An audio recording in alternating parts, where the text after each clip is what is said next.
Setelah kita menyimak ya bagaimana sejarah terjadinya upacara Ulambana menurut dari naskah Mahayana. Nah, sekarang kita lihat dari bagaimana dari yang tradisi Theravadanya. Ya, pada saat Ulambana, saya tidak tahu di tempat lain, kalau di Wihara Buddha Warman Padang, itu selain pembacaan sutra dan mantra secara tradisi Mahayana, kita juga membacakan Parita Pali secara tradisi Theravada. Karena kalau di Wihara Budayana kan kita boleh ya dua-duanya. Kita Wihara Buddha Warman adalah Wihara Budayana sejak dulu. Jadi selain mantra dan sutra Mahayana, kita juga membaca satu parita, satu sutta yang kita kenal dengan Tirokuda Sutta. Nah, apa itu Tirokuda Sutta? Tirokuda Sutta adalah sebuah sutta, sebuah khotbah Buddha yang menjelaskan mengenai pelimpahan jasa menolong para sanak keluarga dan leluhur yang terlahir di alam yang tidak berbahagia ini. Nah, cerita ini akan saya sampaikan dan mudah-mudahan dapat kita pahami dengan baik. Di dalam sebelum Buddha menguraikan Tirokuda Sutta ini ada cerita melatar belakangnya, yaitu 92 kalpa yang lalu. Jadi yang lalu itu dihitung dari zaman Buddha hidup dulu. 92 kalpa yang lalu, ya, di dunia ini, di bumi ini, ada sebuah kerajaan yang bernama Kerajaan Kasi. Kerajaan Kasi ini rajanya bernama Raja Jayasena dan istrinya bernama Ratu Sirima. Nah, kalau Buddha, ayahandanya kan raja juga, Sudodana, dan ibunya Mahamaya. Ini rajanya bernama Jayasena, istrinya Sirima. Nah, sama seperti Ratu Mahamaya, Ratu Sirima ini melahirkan seorang anak yang menjadi Buddha, bakal Buddha. Ya, jadi dia melahirkan seorang pangeran, ya, kemudian menjadi seorang Sama Sambuddha. Ini 92 kalpa yang lalu. Kalpa itu satu waktu yang sangat lama sekali. Ya, kita heran juga Buddha pada waktu dulu di mana angka desimal itu masih terbatas, Buddha berbicara tentang kalpa. Kalpa ini adalah satu waktu yang sangat lama sekali. Tidak terbayang oleh kita. Nah, ketika ada biku yang bertanya pada Buddha, berapa lamanya satu kalpa? Buddha menggambarkan ada sebuah bukit tembaga. Ya, lebarnya 1 yojana, tingginya 1 yojana, panjangnya pun 1 yojana. 1 yojana itu kira-kira berapa ya? Katanya kalau yojana itu 1 pelemparan batu. Ya, memang kekuatan orang lempar batu kan beda-beda, tapi zaman dulu begitulah. Ya, bukit tembaga. Setiap 100 tahun sekali datang seorang pengembara membawa selembar sapu tangan sutra. Dia mengusap bukit tembaga ini 1 kali, setiap sisi 1 kali. Kemudian dia pergi. 100 tahun lagi datang dia, bawa sapu tangan diusap lagi.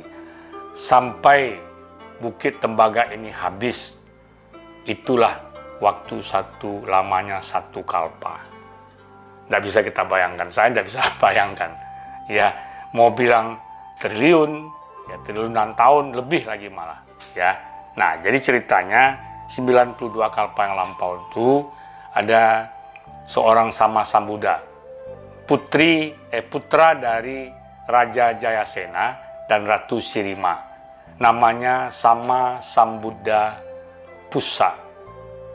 Ya, nah karena Ratu Sirima melahirkan anak seorang Sama Sambuddha Pussa, Raja Jayasena ini menjadi terikat. Dia bilang, Buddha ini anakku, putraku, maka aku yang bertanggung jawab merawatnya, memberi makannya, dan lain sebagainya. Sehingga berbeda dari kelaziman biasa, tidak ada orang yang boleh berdana kepada Sama Sambuddha Pussa ini, kecuali Raja Jayasena. Karena dia seorang raja, dia siapkan semua kebutuhan anaknya ini. Ya. Nah, tentu saja hal ini tidak seharusnya, tidak selayaknya. Ya, tapi rakyat tidak bisa bilang apa-apa. Nah, pada waktu itu ada 3 orang pangeran. Pangeran ini saudara tirinya dari Sama Sambudapusa. Jadi berarti putra dari Raja Jayasena, tetapi dari istri yang lain, selirinya. Nah, ketiga pangeran ini pun ingin melakukan kebaikan. Mereka tahu kalau bisa melakukan kebaikan kepada seorang Sama Sambuda, berkahnya luar biasa sekali. Tetapi tidak diizinkan oleh orang tuanya, oleh Raja Jayasena. Ya.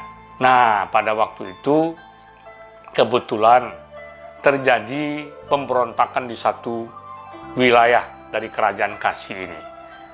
Ya. Maka Raja Jayasena menyuruh 3 orang putranya, kamu pergi tumpas. Ya, nanti kalau berhasil, apa saja permintaan kamu saya kabulkan. Wah, anaknya semangat pergi. Sehingga dalam waktu tidak terlalu lama, pemberontakan itu berhasil ditumpaskan. Dan mereka pulang. Ayahnya tanya, Raja Jayasena tanya, kamu hebat, kamu sudah menumpas pemberontak. Sekarang kamu mau apa? Mau emas? Mau kerajaan? Mau wilayah? Saya serahkan. Anaknya bilang, enggak mau apa-apa. Tidak mau harta, tidak mau emas, ya, tidak mau kekuasaan. Kami hanya mau diberi kesempatan untuk ya berdana merawat Budapusa ini, Sama Sambudapusa ini. Bapak, oh enggak bisa. Tapi Bapak janji katanya mau kasih apapun. Ya, tapi jangan itu enggak boleh. Nah, akhir tawar menawar, mulai dari 7 tahun, mau merawat selama 7 tahun, enggak boleh, terlalu lama, turun 6 tahun, 5 tahun, 4 tahun, sampai 1 tahun, enggak dikasih juga, turun lagi, 5 bulan, 8 bulan, 6 bulan, sampai akhirnya 3 bulan, baru diizinkan. Jadi selama masa wasa, Sama Sambudapusa ini menetap di satu tempat, dan dia diizinkan, pangeran yang 3 ini diizinkan untuk berdana dan merawat Sama Sambudapusa beserta muridnya, yang mungkin waktu itu juga luar biasa banyaknya.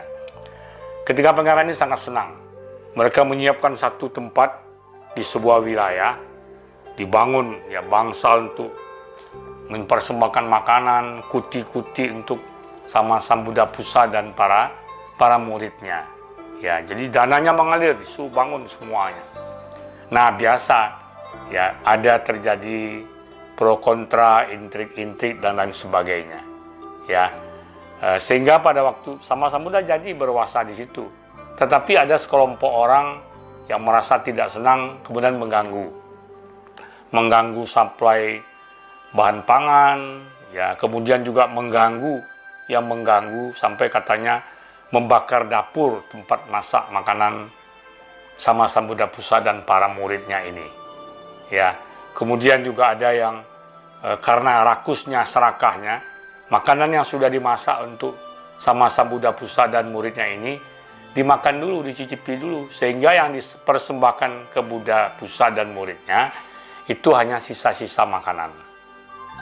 Jadi ada 2 kelompok, ada yang berbuat kebaikan, 3 pangeran dengan pengikut yang baik berbuat kebaikan, melayani, memberikan makan, ya, berbakti kepada Sama Sambudapusa dan muridnya. Ada sekelompok orang yang justru menghambat suplai makanan, membakar dapur, ya, membuat kekacauan, ya, justru memberikan makanan sisa kepada Sama Sambudapusa dan para muridnya. Jadi ada 2 kelompok. Nah, dikatakan ketika orang-orang yang dalam 2 kelompok ini meninggal, yang baik terlahir di alam sorga, yang tidak baik terlahir di alam neraka, terlahir di alam peta, yaitu alam Paradatu Pajiwika Peta. Ya, nah, jadi yang lahir di alam Paradatu Pajiwika Peta ini sangat menderita. Ya, penyesalan terlambat. Mereka sudah lakukan perbuatan yang tidak baik, tapi bukan tidak bisa ditolong. Mereka menunggu kapan bisa tertolong, bisa terselamatkan dari alam Paradatu Pajiwika Peta. Setiap muncul Buddha yang baru, ya, Sama Sambuda itu banyak. Kalau sama Sang Buddha Gautama ini yang ke-28. Ya. Jadi setiap lahir sama Sang Buddha, mereka tanya juga, kapan kami ini bisa terbebas dari alam para datu Pajivika-peta, hantu kelaparan ini. Ya, Buddha bilang, oh belum, nanti. Sampai terakhir, ya, di masa Buddha Kassapa, itu Buddha Kassapa adalah sama Sang Buddha sebelum sama Sang Buddha Sakyamuni, Buddha Gautama ini. Ya, nah sama Sang Buddha Kassapa bilang, nanti pada saat di dunia ini muncul sama Sang Buddha Gautama, ketika itu ada orang-orang yang dari kerajaan dulu, kerajaan Raja Jayasena dulu, kerajaan Kasih itu akan terlahir sebagai raja, yaitu Raja Bimbisara dari kerajaan Magadha. Nah, pada waktu itulah ketika raja itu berdana kepada sama Sang Buddha Gautama dan beliau melakukan pelimpahan jasa, pada waktu itulah kalian bisa tertolong, terselamatkan, bisa keluar dari alam para datu Pajivika-peta ini. Nah, tentu saja mereka sudah sangat berharap. Bayangkan 92 kalpa di alam para datu Pajivika-peta, luar biasa. Nah, betul, jadi waktu sama Sang Buddha Gautama muncul, satu ketika ya beliau ini ketemu dengan Raja Bimbisara, mengajarkan Dharma. Karena memang sebelum menjadi Buddha pernah, Petapa Gautama pernah berjanji akan mengajarkan Dharma kepada Raja Bimbisara. Jadi pada waktu itu Buddha Gautama diundang ke kerajaan, istana, kemudian mendengarkan khotbah Dharma, berdana makanan kepada sama Sang Buddha Gautama. Tetapi karena Raja Bimbisara ini saking gembiranya dan ingin berbuat yang terbaik bagi Buddha Gautama, ya dia cuma memikir besok mau kasih dana makanan apa lagi. Sama Sang Buddha Gautama mau ditempatkan di tempat yang mana, di kuti yang mana, tentu saja yang terbaik. Karena pikirannya penuh dengan hal seperti itu, ketika Buddha membacakan anumodananya, doanya, seharusnya dia langsung melimpahkan jasa berpati dana kepada orang-orang leluhur-leluhurnya, kerabat-kerabatnya di masa yang lampau itu yang terlahir di alam para datu Pajivika-peta. Tetapi dia terlupa, sehingga makhluk yang sudah menunggu selama 92 kalpa ini, makhluk rendah ini, para datu Pajivika-peta ini marah.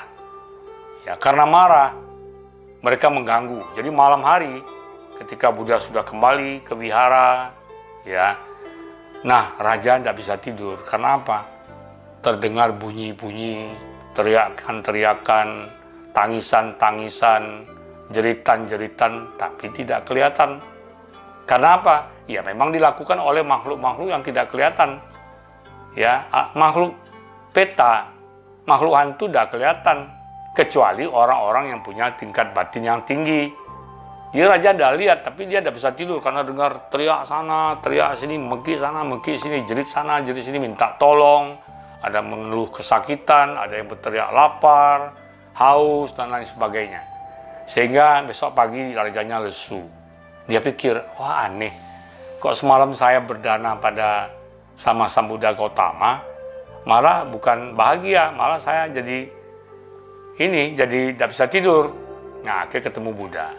Ya, Buddha bilang sama dia, kamu tidak tahu kemarin pada waktu kamu melakukan pelimpahan jasa, saya bacakan doa, kamu lupa mengenang dan lupa melimpahkan jasa berdoa bagi orang-orang, para kerabat-kerabat kamu di masa dulu di kerajaan Kasih, ya, Raja Jayasena itu kamu lupa melimpahkan jasa sehingga mereka menjadi tidak senang. Wah, barulah Raja Bimbisara sadar. Terus dia tanya, bagaimana Bagawa? Bagawa kan panggilannya Buddha. Apa yang semesti saya lakukan? Nah, ini sudah keliru pertama. Bagaimana memperbaiki? Buddha bilang, nanti kalau kamu berdana lagi, saya membacakan Anumodana doanya, kamu langsung ya menyebutkan kata-kata melimpahkan jasa kepada mengenang, menghormati ya, dan melimpahkan jasa kepada para makhluk Paradatu Pajawika Peta yang sebenarnya adalah kerabat-kerabat kamu 92 kalpa yang lalu. Nah, tentu saja Raja Bimbisara senang. Nah, kemudian diadakanlah, dia undang makan Buddha lagi. Selesai bersantap, Buddha membacakan doa. Nah, pada waktu itulah ya Raja Bimbisara ini mengulang kata-kata yang sekarang sering kita gunakan, yaitu Idangwo nyatinang hontu sukita hontu nyatayo. Ya, semoga jasa perbuatan baik yang ku perbuat ini melimpahi para sanak keluarga yang telah meninggal. Semoga mereka berbahagia. Dia ulang 3 kali. Wah, pada waktu itu dikatakan Buddha sengaja memperlihatkan makhluk-makhluk ini. Ya, ketika Raja Bimbisara mempersembahkan air untuk Buddha, ya, Buddha minum, kemudian air ini menjadi sebuah kolam teratai, sehingga makhluk-makhluk yang tadinya kehausan itu cemplung ke dalam kolam teratai itu, mereka menjadi bersih, bersinar, ya, hilang hausnya. Ya, kemudian ketika Bimbisara mempersembahkan bubur ini menjadi banyak sehingga bisa dinikmati oleh makhluk-makhluk Paradatu Pajawika Peta yang jumlahnya tak terhingga tadi, banyak tadi. Ya, demikian juga ketika raja mempersembahkan jubah ini berubah menjadi baju-baju yang dipakai oleh para makhluk Paradatu Pajawika Peta ini. Akhirnya di akhir upacara Patidana ini, pelimpahan jasa tadi, para makhluk peta ini menjadi bahagia. Mereka tidak lagi menakutkan, mengerikan, tetapi menjadi indah. Ya, indah, bajunya indah, bersih, bersinar, kemudian lenyap. Mereka pindah, ya, terseberangkan dari alam Paradatu Pajawika Peta menuju alam bahagia, mungkin alam dewa. Ya. Nah, dasar sutta inilah, Tirokuda Sutta inilah, maka kita mengadakan upacara Patidana, pelimpahan atau penyaluran jasa. Pada kesempatan itulah Buddha kemudian menguraikan tentang khotbah Tirokuda Sutta, khotbah di luar dinding, di mana dengan jelas dan rinci beliau menjelaskan tentang kondisi keadaan makhluk, tentang keberadaan dari alam peta tersebut, alam hantu tersebut, terutama alam Paradatu Pajawika Peta. Dan kemudian Buddha juga menjelaskan bagaimana kondisi makhluk-makhluk yang terlahir di alam peta, dan kemudian bagaimana ya supaya kita bisa berbelas kasih untuk menolong, menyelamatkan, menyeberangkan, mengangkat mereka, menaikkan mereka dari alam penderitaan tersebut menuju alam yang lebih berbahagia. Nah, inilah yang kemudian kita kenal dengan Tirokuda Sutta, yang menjadi dasar dan landasan bagi umat Buddha untuk melaksanakan upacara Patidana maupun upacara Ulambana. Ada baiknya mungkin kita akan melihat apa terjemahan dari Tirokuda Sutta tersebut. Khotbah di luar dinding. Di luar dinding-dinding mereka berdiri dan menanti. Dan di persimpangan-persimpangan jalan, mereka kembali ke rumah-rumah yang dulu dihuninya. Mereka menanti di muka pintu-pintu. Ketika diadakan pesta pora, dengan makanan dan minuman yang beraneka ragam, ternyata tiada satupun yang ingat pada makhluk-makhluk itu, yang berasal dari perbuatan-perbuatan atau karma mereka di masa lampau. Demikianlah, siapa yang berbelas kasihan dalam sanubarinya, memberikan untuk sanak-sanaknya yang telah meninggal, minuman dan makanan yang baik dan murni, dan tepat pada waktunya. Semoga buah jasa kita membanjiri sanak keluarga yang telah meninggal, dan semoga mereka senantiasa berbahagia. karena arwah-arwah sanak-sanak keluarga yang telah meninggal berkumpul dan berhimpun di situ dengan semangat memberi doa bagi mereka, dengan gembira untuk makanan dan minuman yang berlimpah. Semoga sanak kita berusia panjang, karena merekalah kita mendapatkan keuntungan ini. Karena kehormatan telah diberikan pada kita, belum pernah seorang pemberi tidak menerima buahnya. Karena di sana tiada pertanian, tiada peternakan, demikian pun tiada perdagangan, tiada lalu lintas keuangan.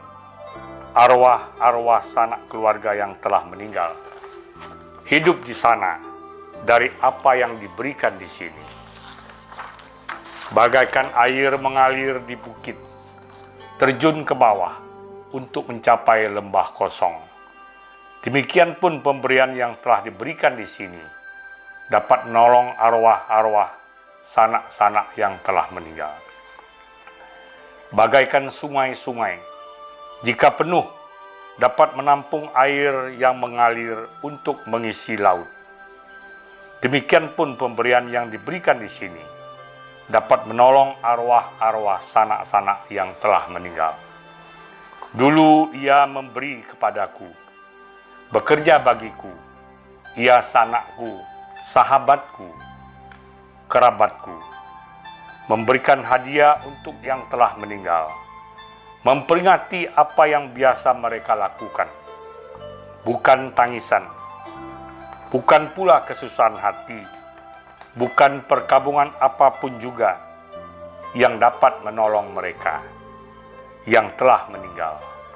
Sanak keluarga yang secara tidak bermanfaat akan bertindak demikian. Tetapi bila diberikan persembahan ini dengan baik, dihaturkan kepada sangga, bagi mereka akan bermanfaat lama, baik di kemudian hari maupun saat ini. Demikianlah telah diperlihatkan tujuan sejati kepada sanak keluarga, dan bagaimana cara pemberian penghormatan kepada yang telah meninggal, dan bagaimana cara para biku telah diberikan kekuatan, dan bagaimana engkau dapat menimbun buah-buah jasa yang besar. Demikianlah sadu.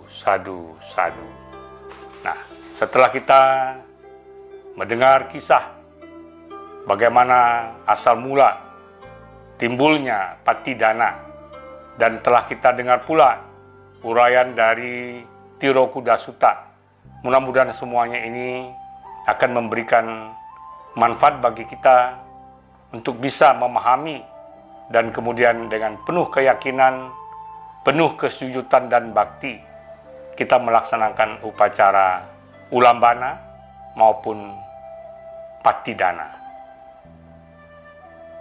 Terima kasih.